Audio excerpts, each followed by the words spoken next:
যদি কাউকে জিজ্ঞেস করা হয় পৃথিবীর সবথেকে বেস্ট রিভেঞ্জ ফিল্ম কোনটা, তাহলে অনেকের কাছে অনেক উত্তরই থাকবে। কেউ বলবে কিল বিল, কেউ বলবে অ্যানিম্যাল, আবার কেউ বলবে শোলে। মোস্টলি পুরোনো দিনের লোকেরাই বলবে এটা। কিন্তু এর বাইরেও একটা ফিল্ম আছে যেটা সিনেফাইলদের কাছে একটু বেশি পছন্দের, এবং রিভেঞ্জ ড্রামাকে একদম অন্যভাবে পরিবেশন করার যে ব্যাপারটা, সেটা কোথাও একটা এই ফিল্ম থেকেই এসেছিল। ফিল্মের নাম হচ্ছে ওল্ড বয়, কোরিয়ান ফিল্ম, 2003 সালের ফিল্ম। 2003 মানে তখন আমার মাত্র 1 বছর বয়স, অনেকটাই পুরনো। যাই হোক, আজকে এই ফিল্মটা নিয়ে কথা বলবো।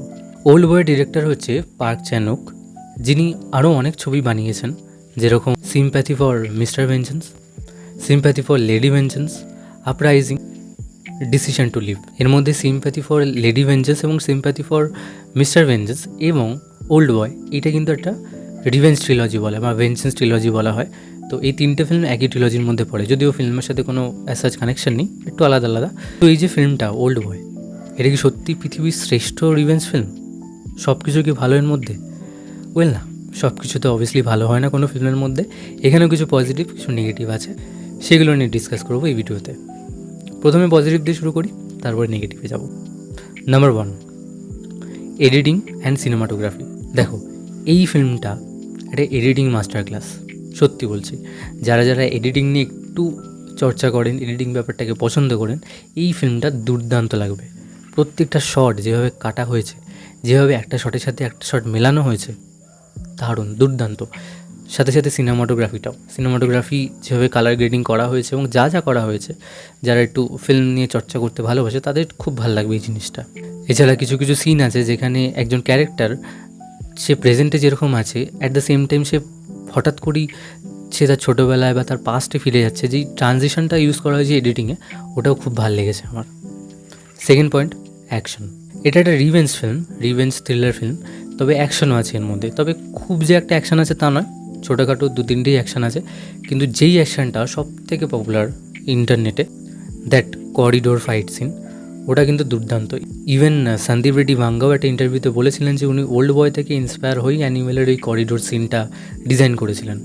এখানে যে করিডোরের সিনটা আছে, সেখানে কিন্তু দুর্দান্তভাবে সিনেম্যাটিক শট রয়েছে।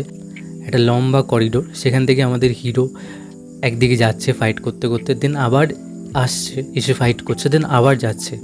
এই যে জার্নিটা দুর্দান্তভাবে ডিজাইন করা হয়েছে এবং দারুণ শট টেকিং, ক্যামেরার কাজও ওখানে দুর্দান্ত ছিল এবং অ্যাকশানটা দুর্দান্ত হয়েছে। প্রত্যেকটা অ্যাকশান মনে হচ্ছে রিয়েলিস্টিক অ্যাকশান। তো এই ছবিকে আমি প্লাস পয়েন্টই বলবো। Third is performance. এই ফিল্মে যারা পারফর্ম করেছে, মেনলি 3জন লিড অ্যাক্টর। ও ডাইসু বলে যে চরিত্রটা আছে, যে লিড করছে, উনি অ্যাক্টরটার নাম আমি ভুলে গেছি। তিনি তো দুর্দান্ত একজন অভিনেতা। আমি তাকে আগেও একটা ছবিতে দেখেছি, আই স দ্য ডেভিল, যেটা নিয়ে আমি ভবিষ্যতে একটা ভিডিও বানাবো। সেখানেও উনি ভালো পারফর্ম করেছিলেন এবং এখানেও কিন্তু দুর্দান্ত পারফর্ম করেছেন। এছাড়া মিডো বলে যে চরিত্রটা আছে, যেটা ফিল্মের সব থেকে ইন্টারেস্টিং চরিত্র, যারা দেখেছে তারা বুঝতেই পারছে কেন বলছি। তো সেই রোলে যিনি অভিনয় করেছেন, উনিও দুর্দান্ত অভিনয় করেছেন।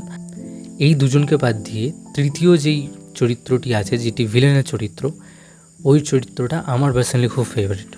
এত কুল অ্যান্ড কাম একটা ভিলেন ছিল, আই গেস আমি আগে কখনো দেখিনি এতটা কুল অ্যান্ড কাম একটা ভিলেন, এবং সে সবসময় বুদ্ধি দিয়ে খেলছে। ছবিটা আপনি দেখলে একটা জায়গায় হয়তো বুঝতে পারবেন যে ভিলেনের সাইডটা কীভাবে দেখানো হয়েছে, সেটা কিন্তু দুর্দান্ত ছিল এবং সেখানে পারফরমেন্সও দুর্দান্ত ছিল। এবার আসবো নেগেটিভ পয়েন্টগুলো নিয়ে। Number 1, disturbing plot. ওয়েল হ্যাঁ, আমার ভালো লেগেছে এবং আমি জানি যে আরও অনেকেরই ছবিটা ভালো লেগেছে। তবে কিছু সংখ্যক অডিয়েন্স এরকমও আছে যাদের এই ছবিটা ভালো লাগবে না বা লাগেনি। তার কারণ হচ্ছে একটু ডিস্টার্বিং প্লট আছে, যে জিনিসগুলো দেখানো হয়েছে, এক্সপ্লেন করা হয়েছে, ইভেন টুইস্ট অ্যান্ড টার্নস যেগুলো আছে, সেগুলো কিছুটা হলেও ডিস্টার্বিং কারো কারো কাছে। আমি যখন দেখেছিলাম, আমি তো ভাই ভেবেছিলাম, ভাই এটা কি হচ্ছে। Second, theme. এই ফিল্মে যে থিমটা রয়েছে, সেটা প্রচণ্ড ডার্ক একটা থিম, প্রচণ্ড ডিপ্রেসিং একটা থিম। সেটা অনেকেরই ভালো নাও লাগতে পারে, তাদের হয়তো ব্যাপারটা খুব আনসেটেলিং লাগতে পারে, মনে হতে পারে যে হ্যাঁ মানে খুব বোরিং একটা ছবি দেখছি, বা খুবই ডাল একটা ছবি দেখছি, বা অ্যাজ সাচ গেইন করার মতো কিছু ছবি দেখছি না। তো তাদের জন্য এই ছবিটা নয়, অনেস্টলি বলছি। নেগেটিভ পয়েন্ট এই কটাই ছিল, কারণ সিনেমাটা দুর্দান্ত একটা সিনেমা, এই দুটোই নেগেটিভ পয়েন্ট ছিল। এছাড়া কিছু নেগেটিভ পয়েন্ট আছে, যেরকম হচ্ছে ছবিটার মধ্যে অনেক নিউডিটি আছে, সেক্সুয়াল সিন আছে, সেগুলো অবভিয়াসলি আপনি ফ্যামিলির সাথে দেখতে পারবেন না, সেটাকে আপনাকে একাই দেখতে হবে। তো এই জিনিসগুলো কারোর কাছে হয়তো নেগেটিভ লাগতে পারে। বাট হ্যাঁ, যদি আপনি এই ওয়ার্ল্ডটা সম্বন্ধে একটু জানতে চান এবং এই ধরনের জিনিস ডিস্টার্বিং বা একটু ম্যাচিওর, মানে এটা তো একটু বেশি ম্যাচিওর হয়ে গেছিলো, তো এই ধরনের জিনিস যদি পছন্দ করেন তাহলে এই ফিল্মটা আপনার জন্য নিঃসন্দেহে রেকমেন্ড করতে পারি।